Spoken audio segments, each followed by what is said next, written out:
You are listening to Inspired Caring with Michelle Magner, episode number 114.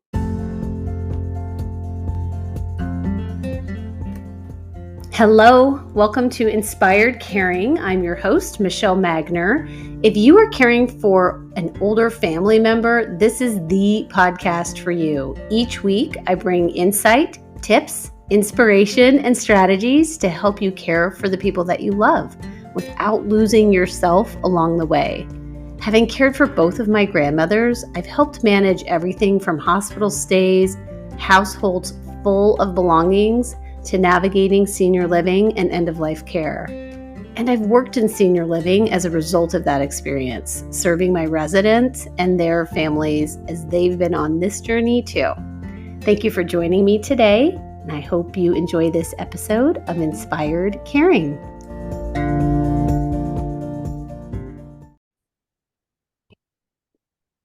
Well, welcome to Inspired Caring, Kimberly Isherwood. Yes. Thank you for having me. Yes, the author of Closure, The Lie We Tell Ourselves. And do you want to be called Kim or Kimberly? Usually the only people that call me Kimberly consistently are my parents. And so I'm typically, or my brother Jeff, but no, I typically go by Kim. Okay, that's why I paused. No, it's an author, it's a fancy author name.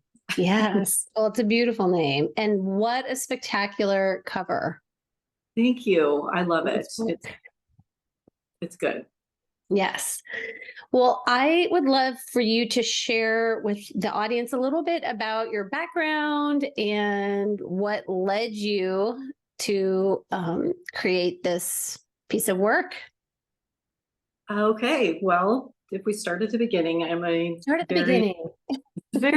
was born in November. I am from Western Nebraska, from North Platte, so small town girl, just a regular old gal doing all the things that we do growing up in Nebraska. But I always have had some intuitive abilities, which I believe all children do and all people do. I'm not unique and special in any way, but um, I grew up sensing things, kind of feeling things, probably being what would be called a very sensitive child, or very, when someone's you're an old soul. I believe myself to be a very old soul.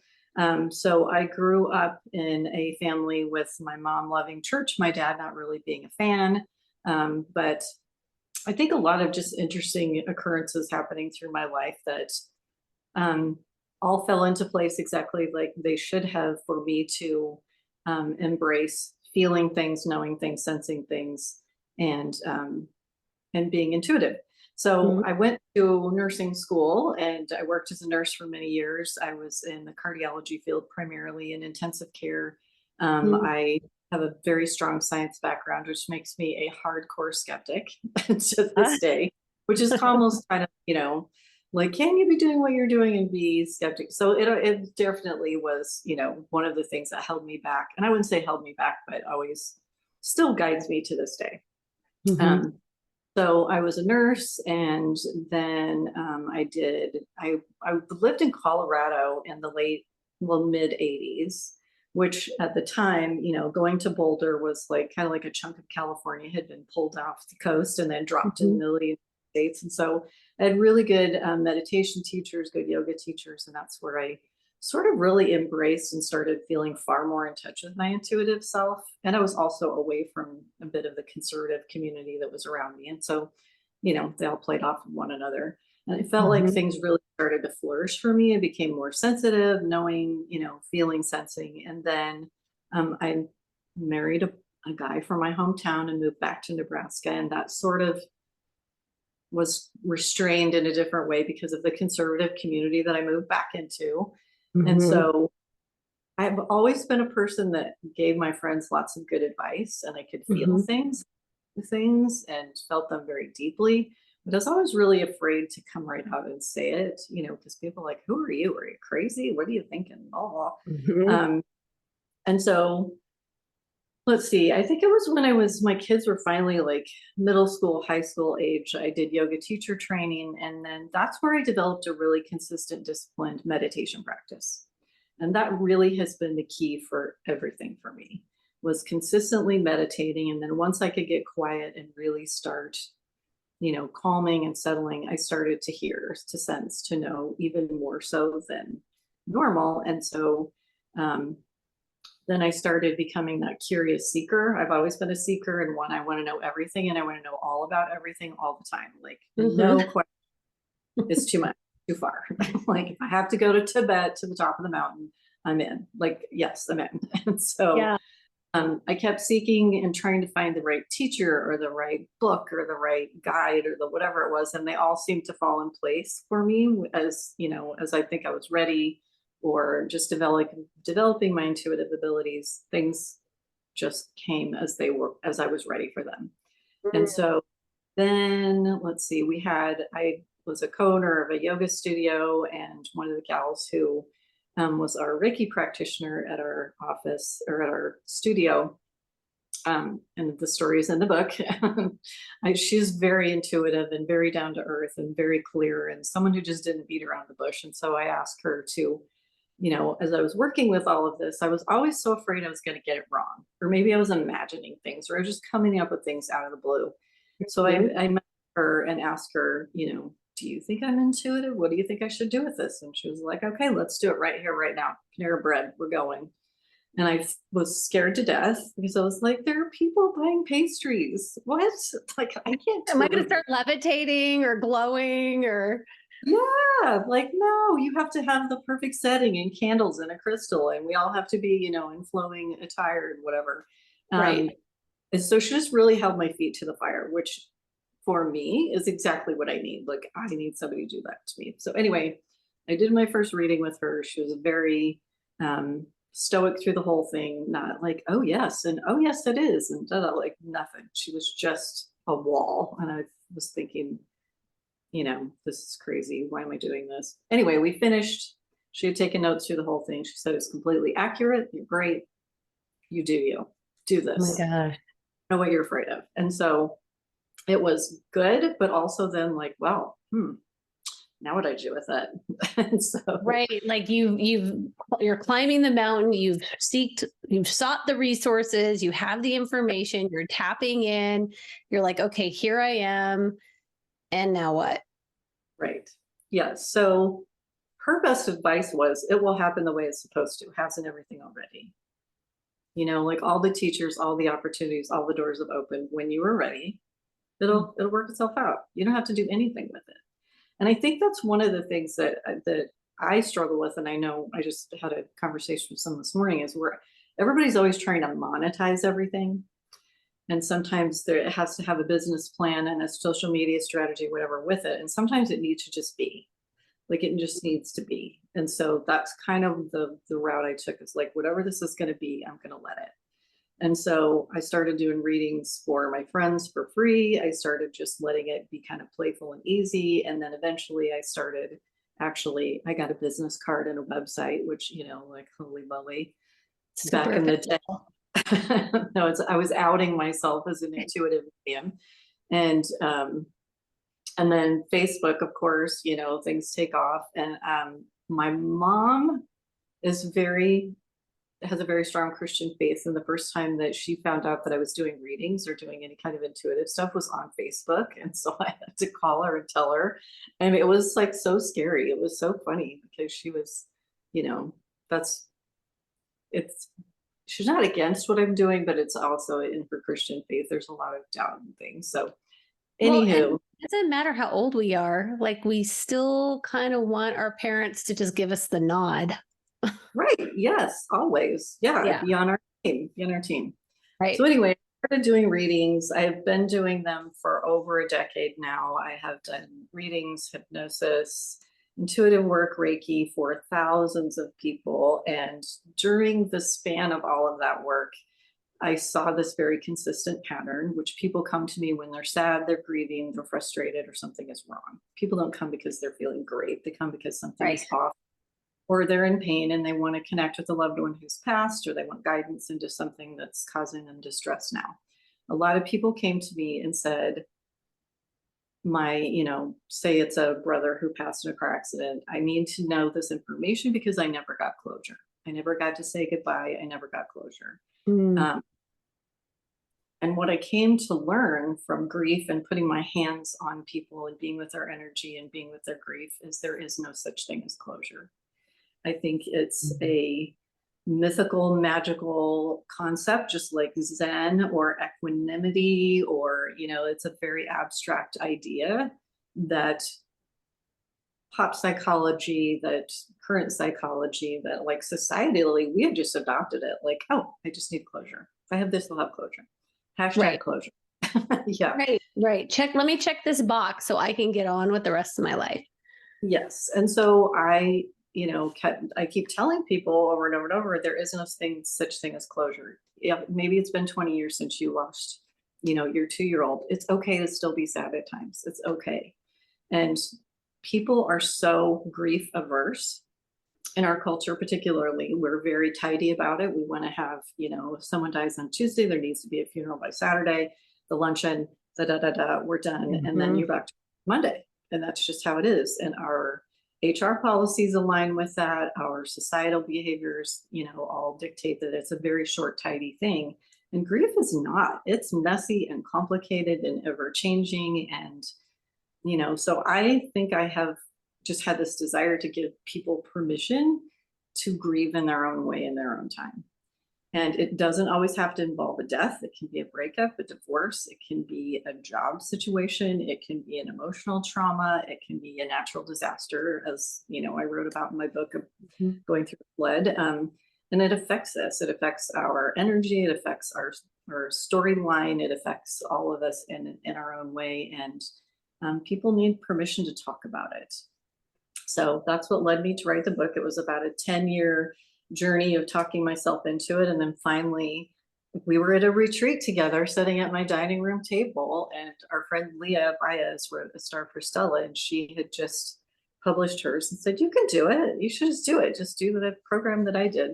So I did. And here it is. It's birthed us out into the world. And I think it is, I'm really proud of it. I think it's good. It's definitely very representative of my, belief truly that closure isn't real. We need to stop saying it. We need to get rid of it. It is not useful. It's not helping anyone.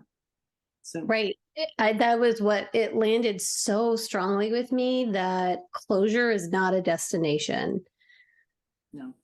That we had 7 people pass away in our family. And, maybe we need to talk about language too, because that language does matter. It's death, dying, died, passed away, lost. Like, we get very tangled up in the nuances of language as well. But we had 7 people die in our family in a very concentrated amount of time.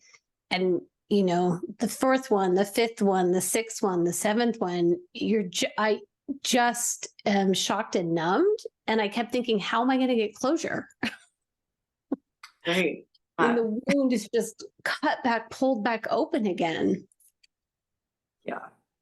Yeah, it is impossible. I mean, just like if you were cut open physically, there would be 6 to 8 weeks of healing. I mean, that's what, if you had a surgery, that's what they would say, 6 to 8 weeks. And then there's months of that after, and there would be a scar that's formed, and there would be something visible and tangible that had to knit back together that may or may not be as strong as it was originally. Oh my gosh, that is so powerful what you just said. And you alluded to that in the book. If we could all see the effects we have on one another, would we make decisions differently? Like, if we could see the scars that each other have. Yeah. Yeah. I think about, so there's a guy that I went to high school with that had, well, he was older than me, but there was an incident one night that he was sliced across the face with the blade. And you can't look at him and not see that and not remember that. He forgets it's there. And he will tell you that. He's like, I don't even think about it until I see someone who hasn't seen me in a long time and they see that scar.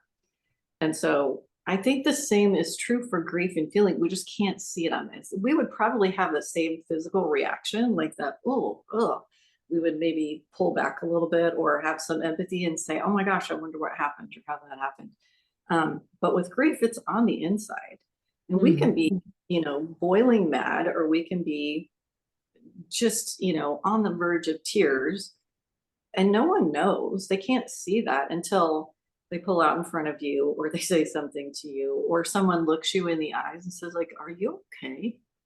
Like, are you all right? And then we just, we fall Right. apart. And so I've And had the luxury of working with thousands and thousands, well, not thousands and thousands, but a lot of people who say the same thing. I'm so afraid to say anything to anyone because I don't want to make them uncomfortable, or I don't want to bring everyone in the down, or I don't want to make other people sad, or they're sick of hearing about it. They're tired of, hearing about my dead parents.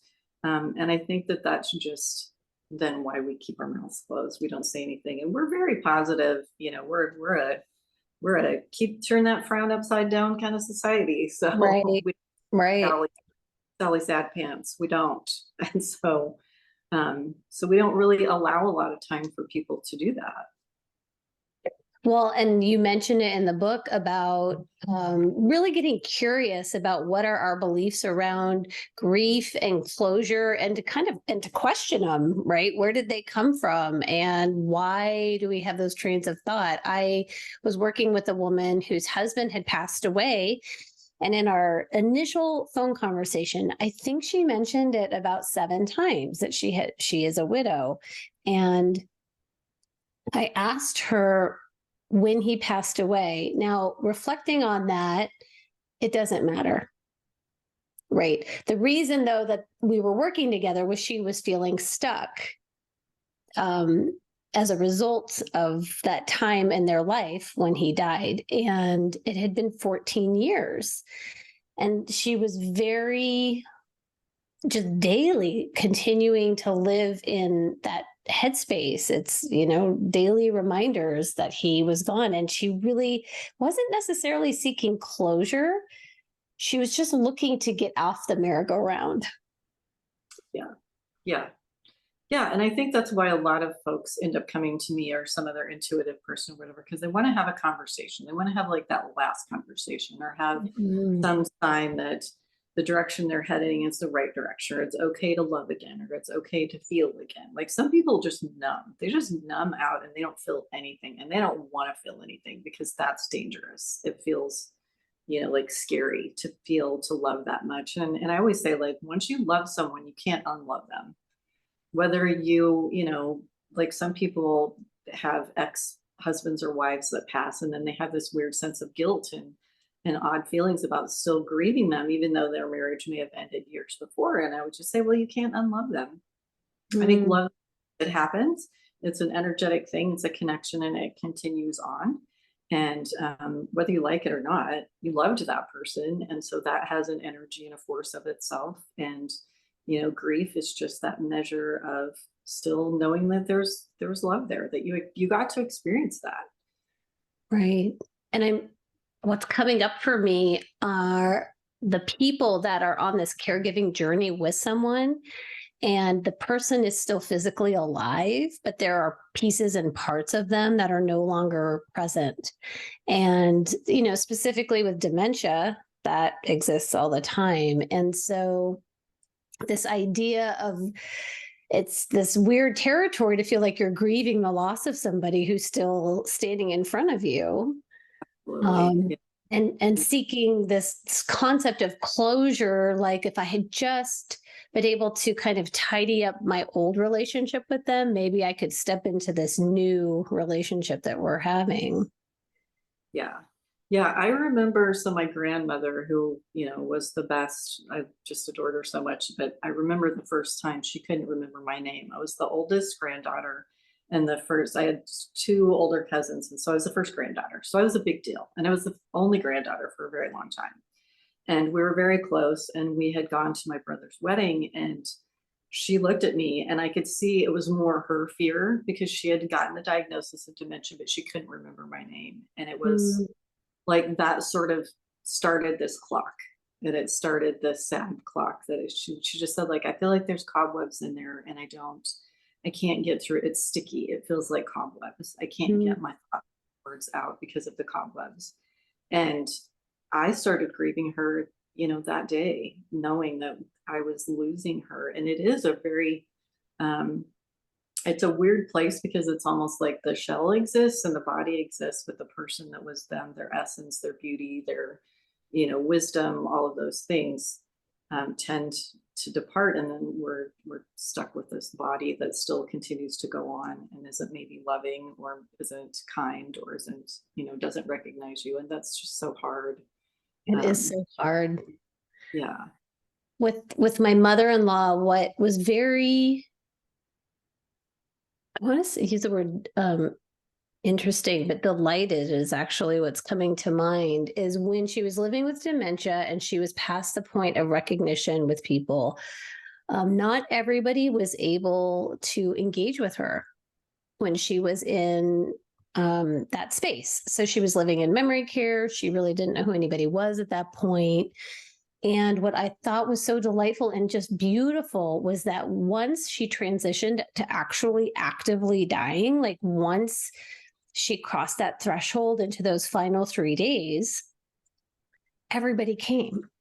It gives me chills. It's almost as if she had been restored while she was here. And so everybody came through to see her to the other side. Like it was just so special because so many people had really struggled to engage with her at that phase. yeah, So it yeah. was really beautiful. If you look at, and from just purely from like a medical perspective, so being with someone, giving birth, bringing life into this earth, it is this most intimate, beautiful moment. And I would say that is exactly the equivalent of being with someone at their death. It Mm, is a beautiful, intimate moment. Um, so I always say, like, if you tell someone what is the thing, like those one of those exceptional moments in your life that you gave birth to your first child, or you accepted an award, or you climbed Everest, whatever it was for you that had this magnificent amount of energy and emotion. A death has that equivalent amount. So why don't we treat it the same in our right. society? We make it, we're supposed to diminish it and let that go away. And we would never say, like, you can only celebrate your child's birth and that feeling of that for 3 to 6 weeks. And then after that, you have some sort of mental health diagnosis, right? But if we do that with someone's grief, 3 to 6 weeks, maybe 3 months after that, you're probably depressed and you really need to get on something, right? I mean, we have this Right. really uneven way of gauging an emotional and an energetic experience that are very much equivalent. Yeah. Well, and I'm thinking about the stories that you shared. Obviously, that Kate and Alex story is the one that jumped out so much to me, but you share stories of people who lost a child, a pregnancy, a sibling. And I felt so much reassurance through your book about kind of what's happening with them when they're no longer on this earthly plane. I think that was the language that you had used. And so that was the other thing for me, that this book, I just found it so comforting, how you are able to articulate what is happening for people when they leave. And I think Yeah. it weaves in with, my mother-in-law feeling like, well, it felt like she was restored here and we were able to see her to the other side where she was clearly fully restored. But share a little bit about that with us. Yeah. So in an intuitive session, a lot of times, people are looking to get answers or get information. And so when I sit down with something, information comes through. I never know what it's going to be. I never know exactly how it's going to come through. And a lot of times it can be very symbolic and odd and strange. And by the time we get done, we're like, oh my gosh, a chicken with blue cowboy hat on. That's so funny. And I don't know. So anyway, I try to just open myself up to what that person needs to hear in the moment and be sort of the conduit for that. And typically when people are hurting, it's because they feel like they didn't get to have a last conversation, or they want to know more. Mm, They're always like, are they okay? Are they okay?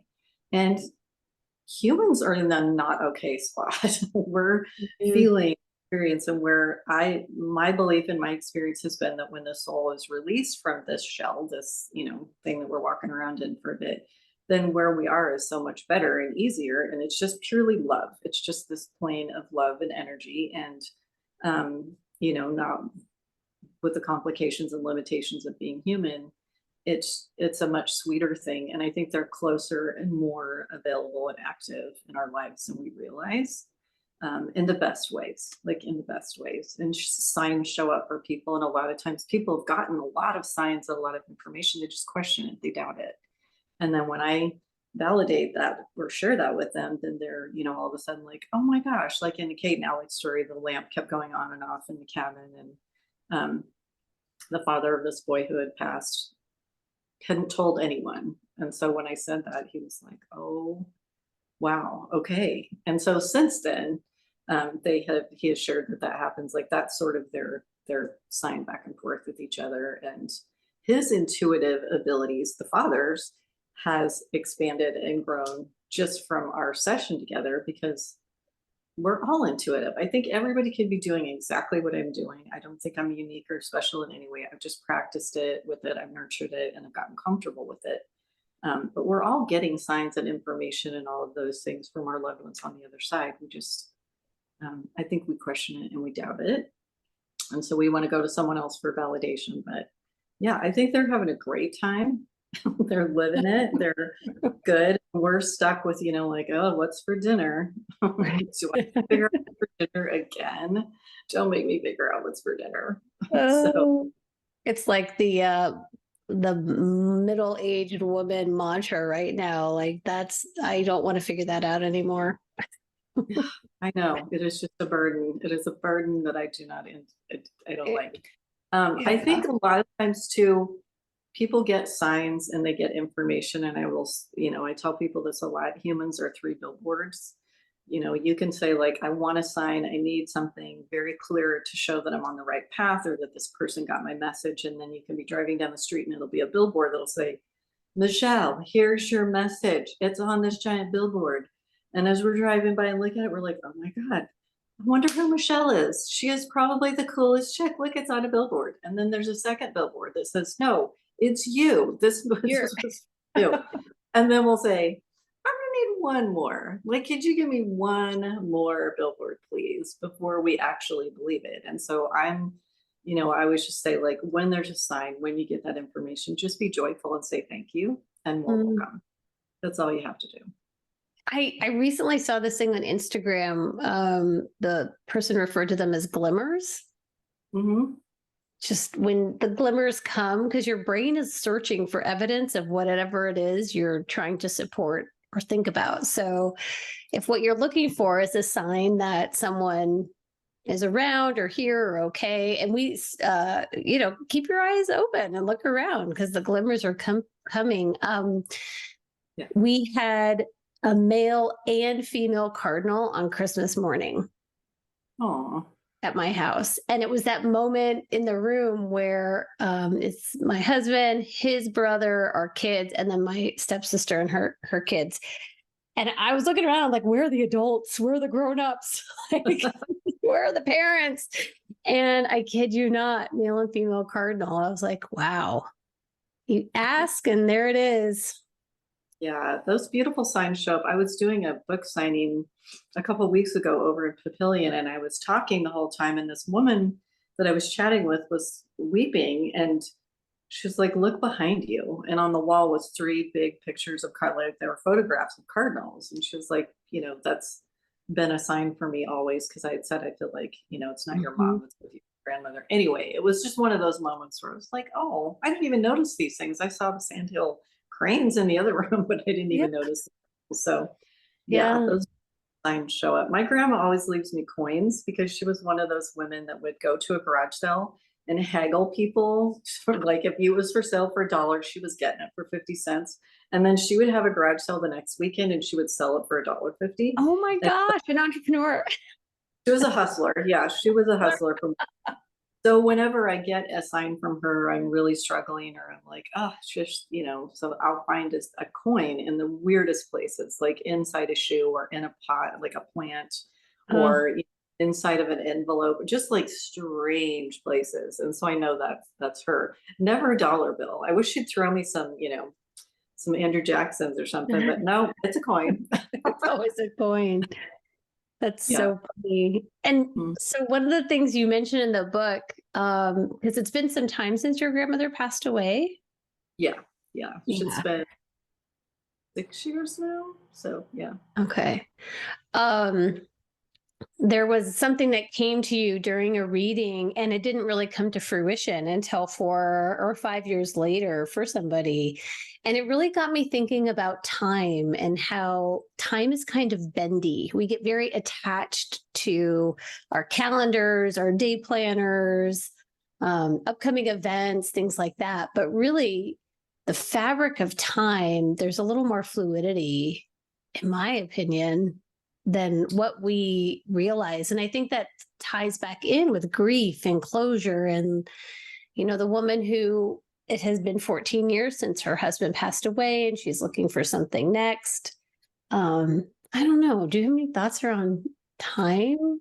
Yeah, absolutely. I think we like things to be very linear and very, because it gives order, right? We can, we were Right. able to like Zoom meetings because time is very orderly and we like it to be very linear. But I think over time and with, all of the metaphysical and all of the studies, the quantum physics, all those things that are being looked at right now, time is a loop. It's not a flat thing, or if anything, it's like an upward spiral. And Mm, I think anytime it's an uncomfortable feeling, we want it to be done fast. We want it to be quick. We want to bite the stick, take the pill, whatever it is, get that over with. If it's something, pleasurable, we want to be in it for a long time. And isn't that just the human brain? We're always pleasure seeking or moving away from pain. And so I think time for me, I like my friend who died by suicide last summer.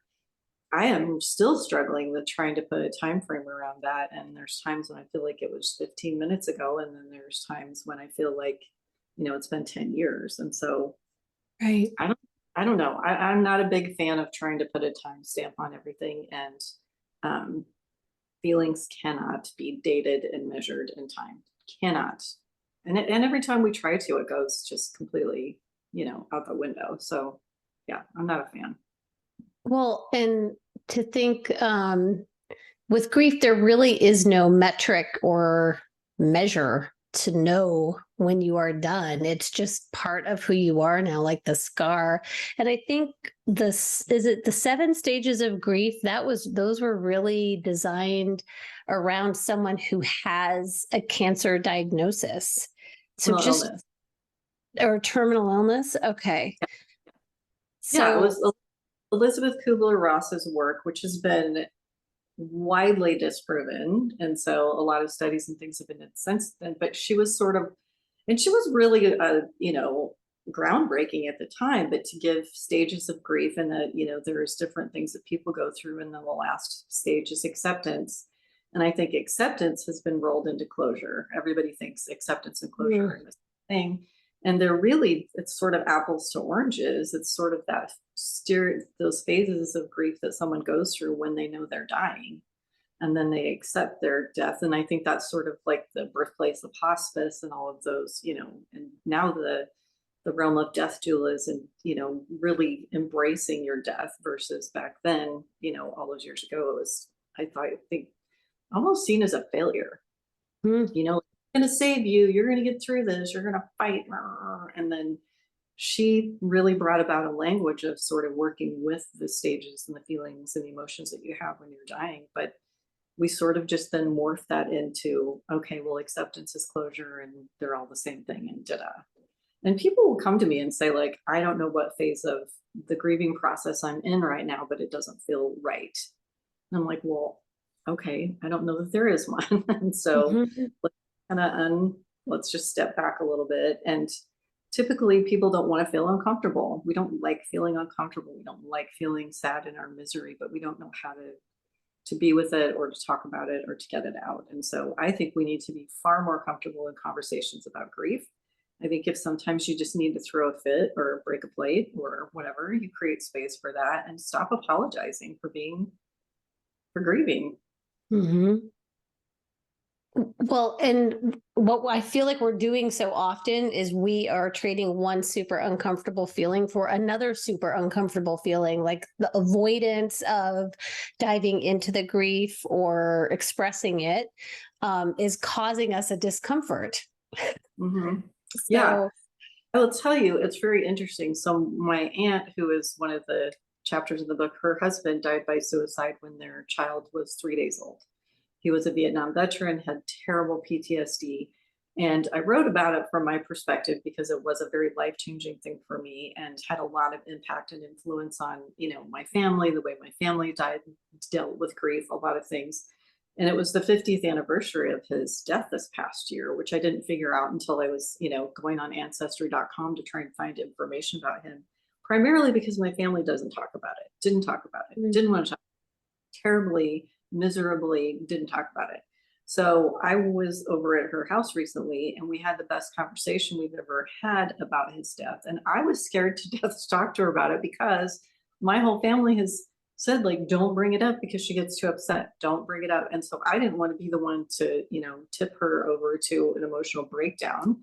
And so then after we finished our conversation, I said, how does it feel to say his name and to talk about him? And she's like, I'm actually really pissed off because none of you ever asked me about him. Nobody wanted to talk about it. And all these years, you all didn't want to talk about it. And I was like, wait, what? I thought you didn't want it. We weren't supposed to talk about it because no. And so everybody was just awkwardly and uncomfortably avoiding it and doing such a disservice to everyone involved. Yeah, it was bananas. So, oh my gosh, that gives me like, chills. I mean, I just recently learned about mokitas. Are you familiar with those? yeah. Mhm. So mokitas, Papua New Guinea villages' health is determined by the number of mokitas they have. Mokitas are the things that everybody knows, but nobody talks about. So you have a Mhm. high number of mokitas, and I believe I'm pronouncing that properly. Very unhealthy village because everybody's talking or not talking about things that everybody else knows. A low number of mokitas means a healthier village. So here for 50 years, she has been sitting with this grief and nobody has wanted to talk about it because they felt like they were being respectful and walking on eggshells for her. Yeah. Oh Yes, my gosh. absolutely. Crazy. I mean, I was just so flabbergasted by that. And then I was like, well, how did I not know this? But this was like ingrained, in conversation, in family behavior, all that since I was a kid. And so, because it was right before my 11th or 12th birthday, I think Mhm. 11th birthday when it happened. And so, the majority of my life, this is what we have done. And yeah, it was so cathartic and so validating and so lovely to be able to just feel the freedom to talk about this and to ask questions. And yeah, well, there was a lot of tears. It was a hard, long afternoon together, but it was so lovely. And I feel so much better about it. Um, yeah, Which I think we all have secrets and we all have things. And if we just, like got them off of our chest, isn't that what isn't that what holds people back? Is like, oh, if someone finds out the truth, or oh, if somebody finds this out, I'll know. And then I won't be able to succeed, or I won't, like there's just so much risk in that. they'll think Um, differently of me or not respect me or yeah, yeah. yeah.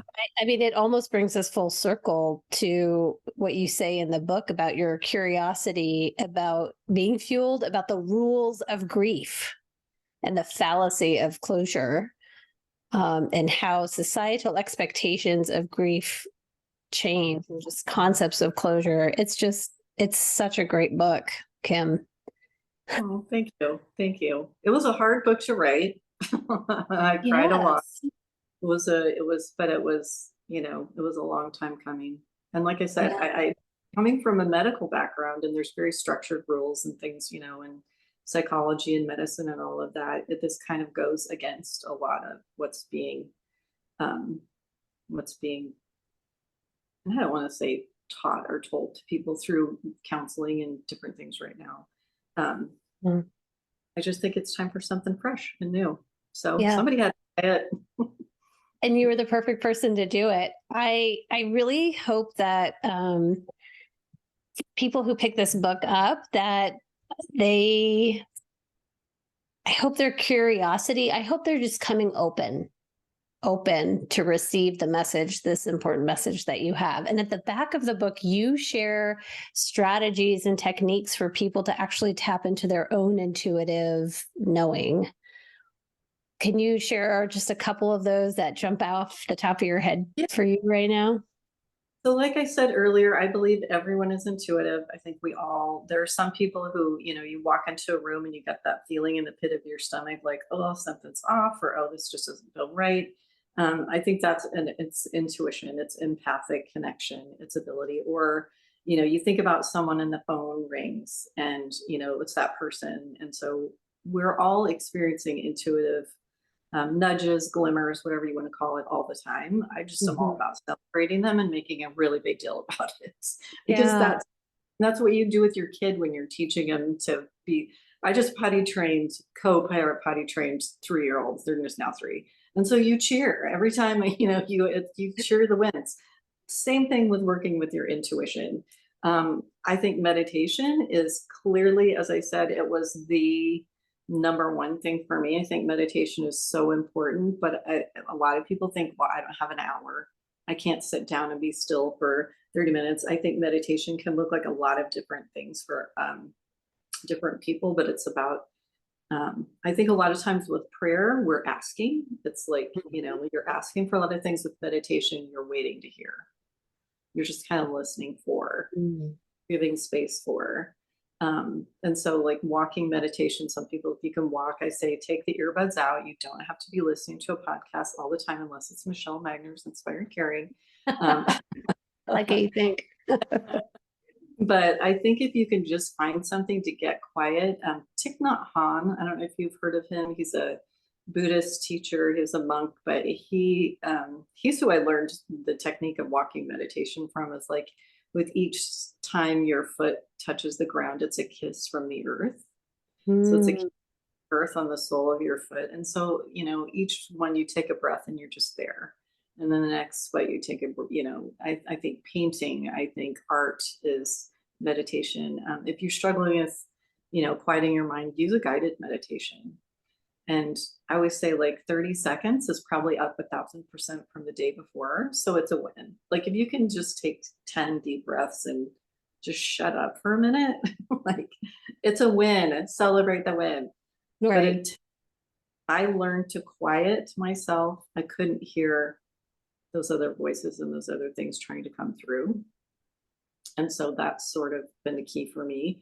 I also say, like, keep a magic journal, like write things down. If you, step back and see all of the little things that add up, like, oh my gosh, I wanted to get a new car, and then all of a sudden we got this refund back and it was the exact amount for this car. Like, write that, the celebration. And so that's just sort of nurtures that and feeds that. And it's that affirmation.